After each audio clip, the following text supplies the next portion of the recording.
मोदी जी के ऊपर जिस तरह के आरोप लगे और उनकी काली छाया सीधे राष्ट्रीय स्वयंसेवक संघ के प्रमुख के ऊपर आई। प्रधानमंत्री आरएसएस का है, राष्ट्रपति आरएसएस की हैं, उपराष्ट्रपति आरएसएस का है और अब तो सरकार के विभिन्न सरकारी विभागों में भी आरएसएस की मानसिकता से जुड़े लोग या उसकी शाखाओं में जाने वाले लोग इंपॉर्टेंट पदों पर। कनाडा अपनी दम पे खड़ा है और कनाडा में सच बोलने वाले सांसद भी हैं। आज भी आरएसएस एक रजिस्टर्ड संगठन नहीं है, लेकिन सरकार वो चला रहा है। संघ प्रमुख की कनाडा यात्रा, कनाडा एक भारतवंशियों से भरा हुआ देश है, वहां ये सवाल उठ रहा है, इसके गंभीर मायने हैं। इसका सीधा असर जो है, इसका सीधी छाया जो पड़ रही है वो नरेंद्र मोदी पर पड़ रही है।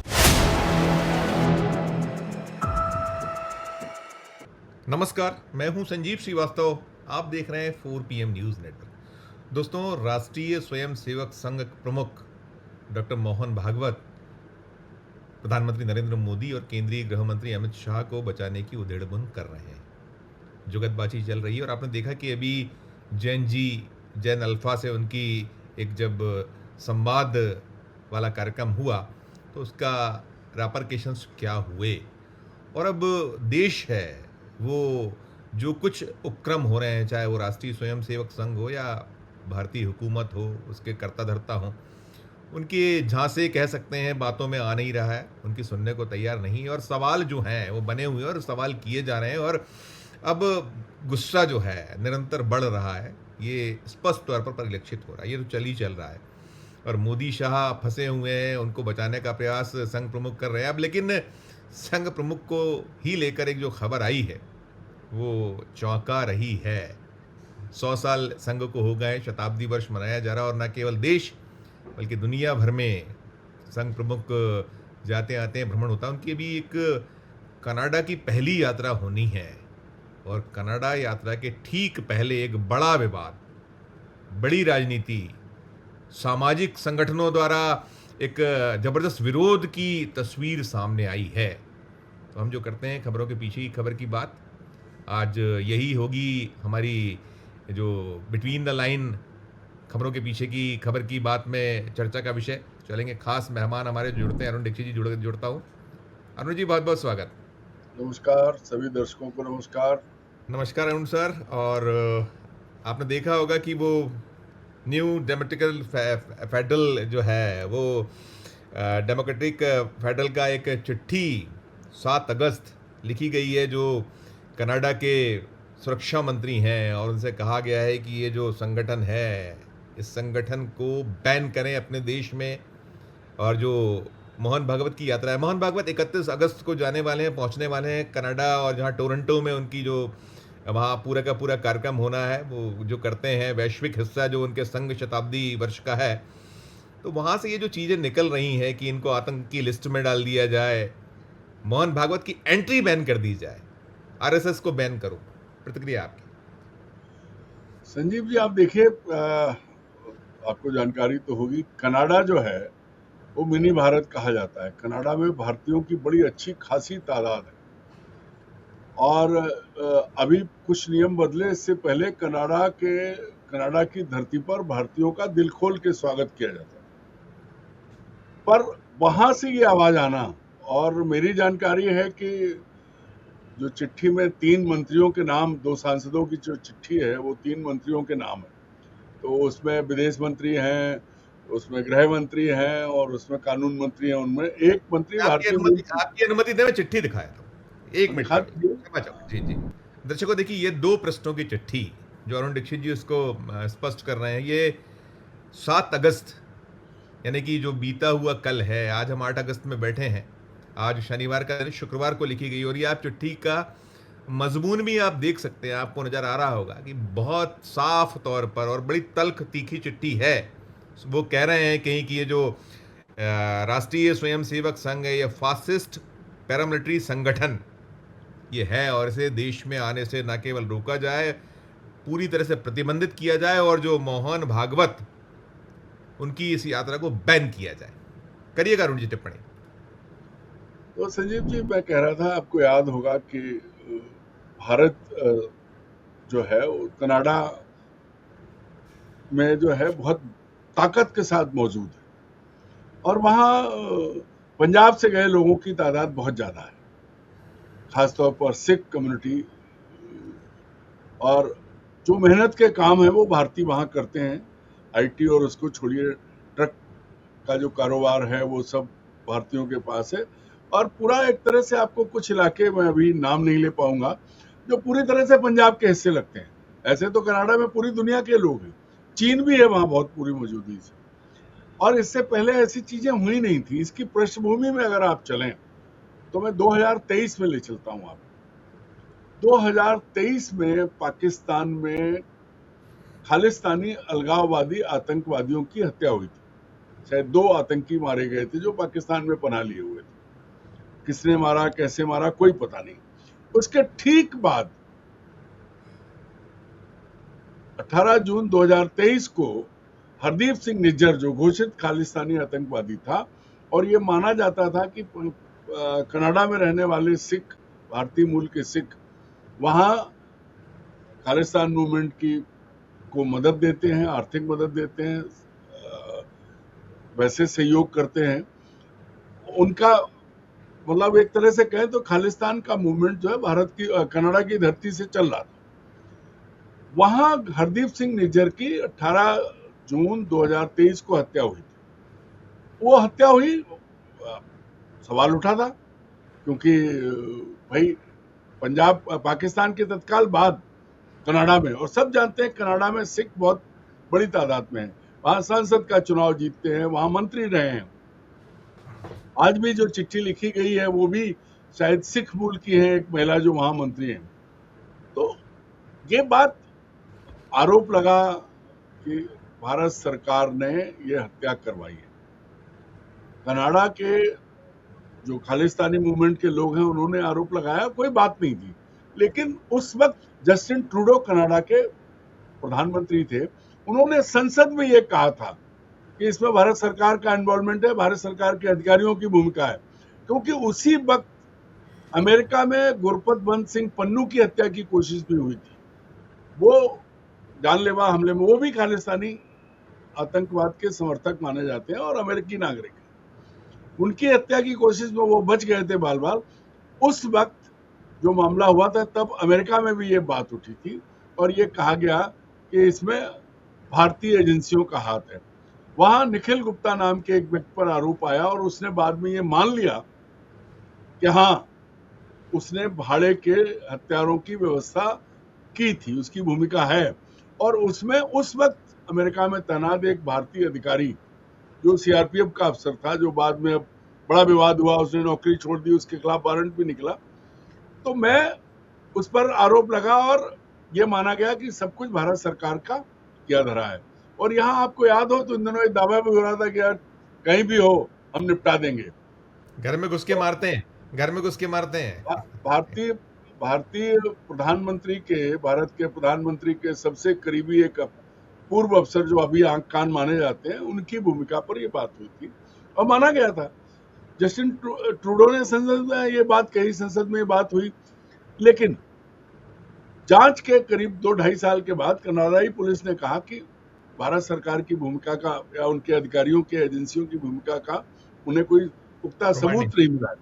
लेकिन जो गैंग हैं, जैसे लॉरेंस बिश्नोई का गैंग या कितने भारत के कई गैंग, जस्टिस सॉरी वो अपना सिद्धू मूसेवाला, और जो हत्याएं पंजाब में होती रहती हैं, तो माना जाता है कि सारे बड़े आतंकी वो थे, लेकिन बड़े गिरोह भी जो है कनाडा से ऑपरेट हो रहे हैं। तो सरकार ने, भारत की सरकार ने उसका विरोध किया था। लेकिन इसका परिणाम क्या हुआ? सरकार की भूमिका नहीं पाई गई। अमेरिका में भी मुद्दा उठा, कनाडा में भी उठा, एक जगह मारा गया, एक व्यक्ति दूसरी जगह बच गया। लेकिन ये आया था कि भारत सरकार ये सब करवा रही है। और उसकी हत्या की कोशिश के बाद कनाडा में हिंदू और सिख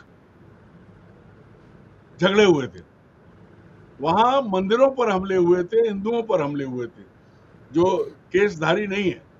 तो तब से ये चीज सुलग रही है और ये माना गया था, जो हालांकि जिसका कोई सबूत नहीं मिला, कि ये मोदी सरकार एजेंसियों के जरिए, क्योंकि निखिल गुप्ता ने स्वीकार कर लिया है कि उसने भाड़े का हत्यारा ढूंढा था। और ये भी अलग बात है कि वो अमेरिकन एजेंट था, इसलिए सारी बात खुल गई कि जिस व्यक्ति को पकड़ा इन्होंने हायर किया वो खुद अमेरिकन एजेंट था, वो अंडर कवर एजेंट था, तो इसलिए सारी बात खुल गई, अमेरिका में प्रमाणित हो गया।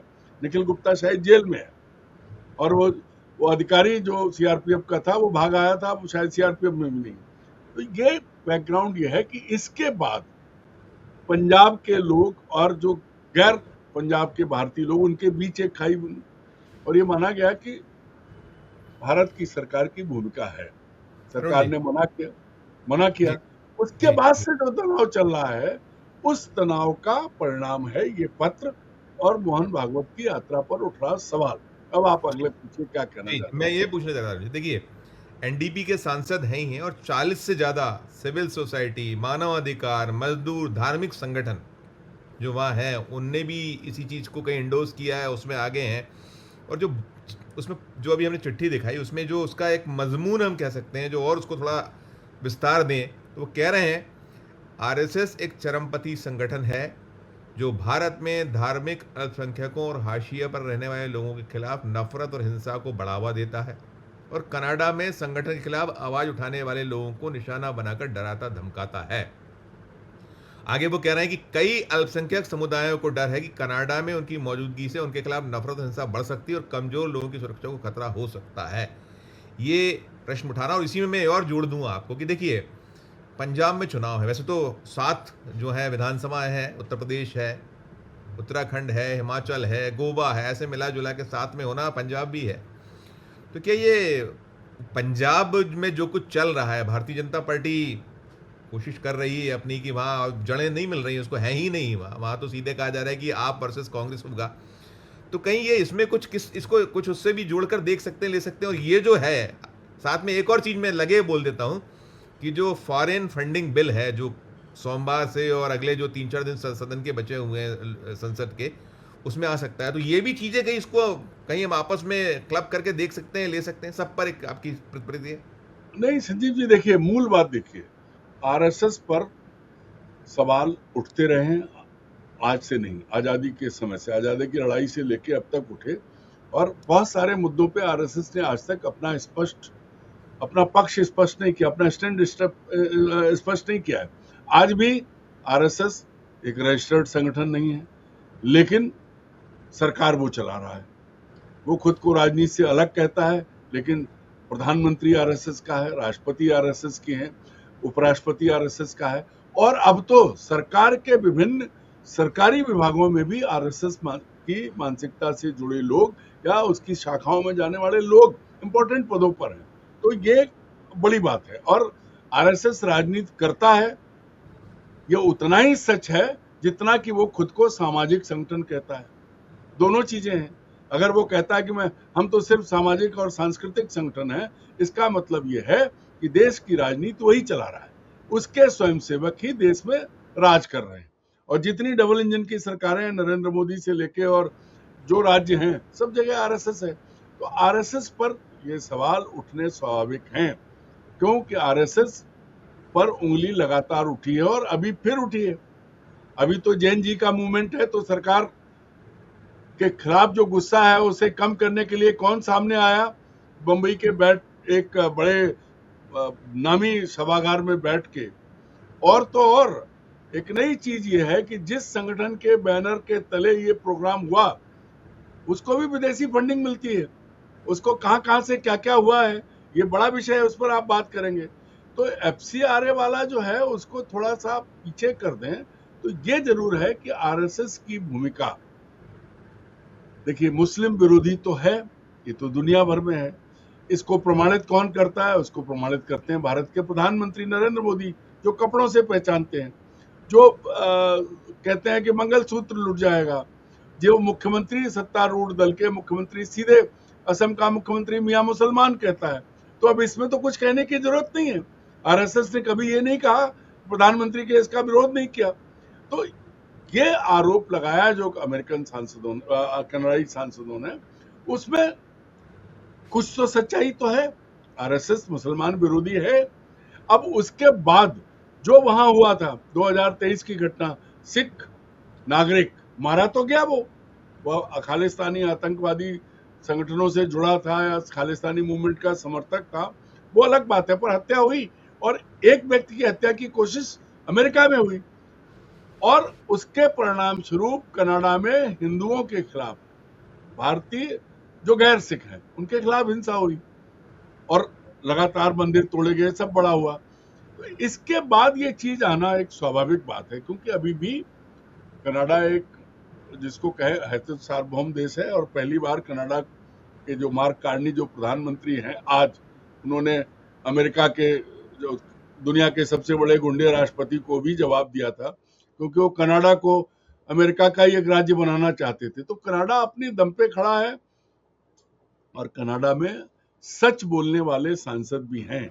अब हम ये नहीं कहते कि जो उन्होंने आरोप लगाए वो सच हैं, लेकिन भारत में जो आरोप संघ पर लगते रहे हैं वही आरोप कनाडा में लग रहे हैं और आतंकवादी संगठनों के बीच की लड़ाई अपनी जगह हो सकती है, अपराधी गिरोह की लड़ाई अपनी जगह हो सकती है, लेकिन पन्नू और निज्जर के ऊपर हमले, निज्जर की मौत, पन्नू का बच गए, उसके बाद तो सीधे सीधे भारत सरकार पर उंगली उठी थी। और जो गिरोह, चाहे वो लॉरेंस बिश्नोई का गिरोह, अब लॉरेंस बिश्नोई आज भी सलमान खान को धमकी देता है या उसके लोग अभी भी हत्याएं कर रहे हैं, तो वो भारत की जेल में है।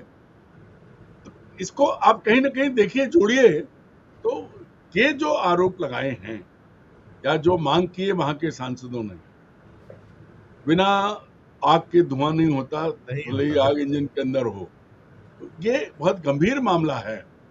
और एक बार फिर जो आपने कहा ना पंजाब का चुनाव, इससे पंजाब में तो इसका फायदा मिलेगा, क्योंकि निज्जर को पंजाब में सपोर्ट था, वो कनाडा में बैठ के जो खालिस्तानी गतिविधियां चला रहा था, अगर मान लिया जाए तो वो कहाँ चल रही थी, चलनी तो पंजाब में थी। मुझे लगता है अरुण जी अकेले अकेले पंजाब नहीं, जो जो इनकी वास्तविकता है वैसे तो देश जानता है, सब जानते हैं, लेकिन जो पॉलिटिकल पार्टीज हैं और समय जो जैन जी है और जो जो चीज़ें हम देख रहे हैं, तो इन सब में ये बाकी राज्यों में भी कम से कम सवाल तो पैदा हो ही सकता है, विषय तो होगा ही होगा कि भाई देखिए कि दुनिया की निगाहों में आप कहाँ खड़े हो, आप जो ये कर रहे हो, जो हिंदू मुसलमान या जो आपके निशाने पर बाकी अल्पसंख्यक हैं, ईसाई हैं या और भी जो लोग हैं, तो ये सब तो फिर मुश्किलात तो पैदा करेगा। नहीं, अब देखिए एफसीआरए को लेकर के अमेरिका में भी सवाल उठा था। अमेरिका के एक एमपी ने चिट्ठी लिखी थी, बड़ा आरोप लगाया है, वो ज्यादा पुरानी बात नहीं है, अभी मुझे नाम नहीं याद आ रहा है। और रही बात ईसाइयों पर हमले की, तो मणिपुर में क्या हो रहा है?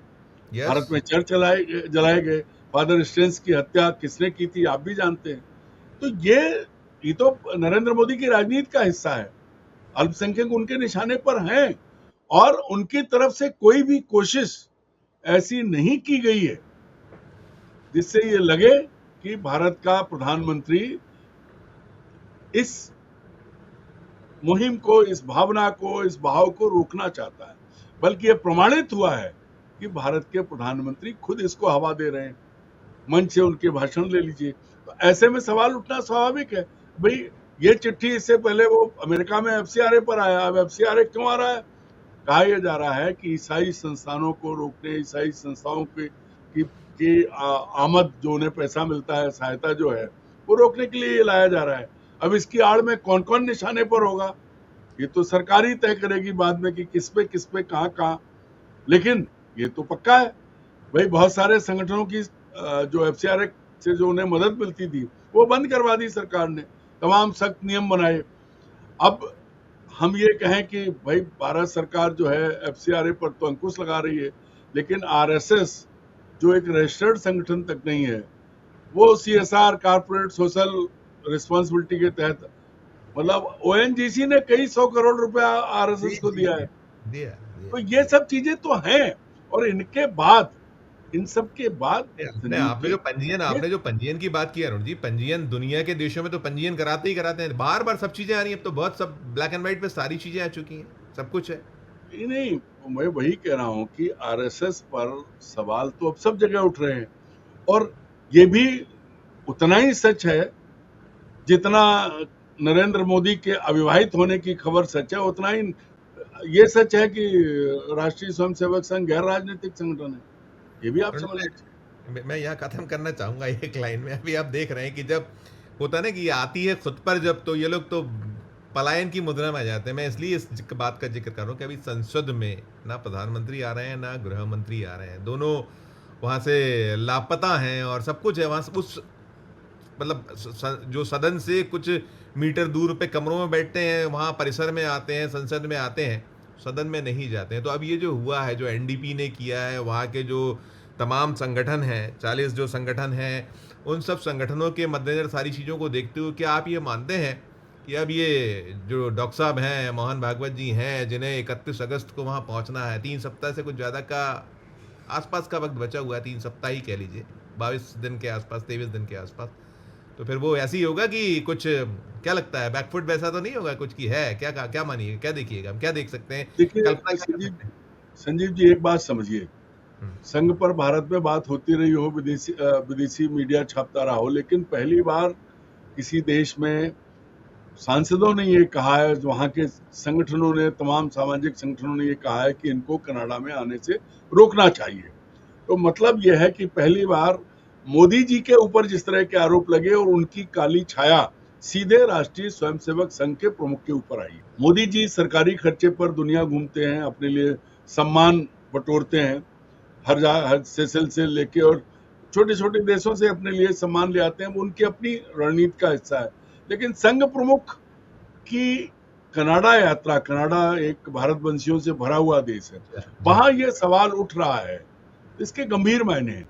इसका सीधा असर जो है, इसका सीधी छाया जो पड़ रही है वो नरेंद्र मोदी पर पड़ रही है।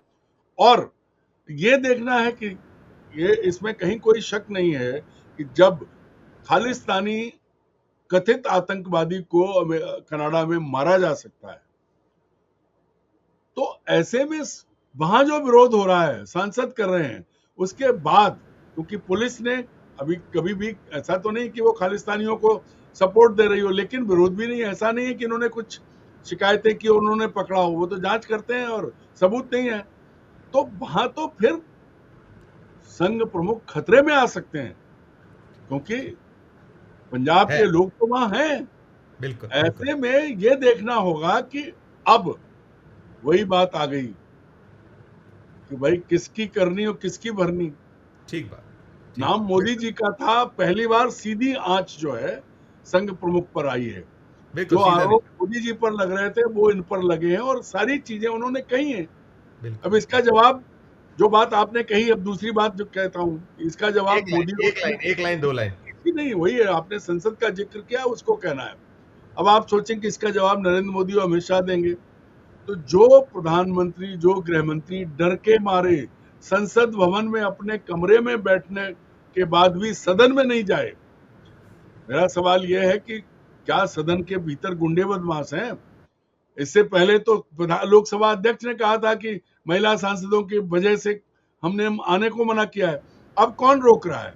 तो जो लोग अपने लोगों के बीच में बैकआउट कर रहे हैं, वो कैसे संघ प्रमुख का बचाव करेंगे, कैसे उनके लिए ये सुनिश्चित करेंगे कि उनकी सुरक्षा हो, क्योंकि संघ प्रमुख की राजनीतिक हैसियत, वो सुपर पावर भारत में है, दुनिया में एक आम नागरिक है, बिल्कुल, उनके पास कोई उनका प्रोटोकॉल नहीं है।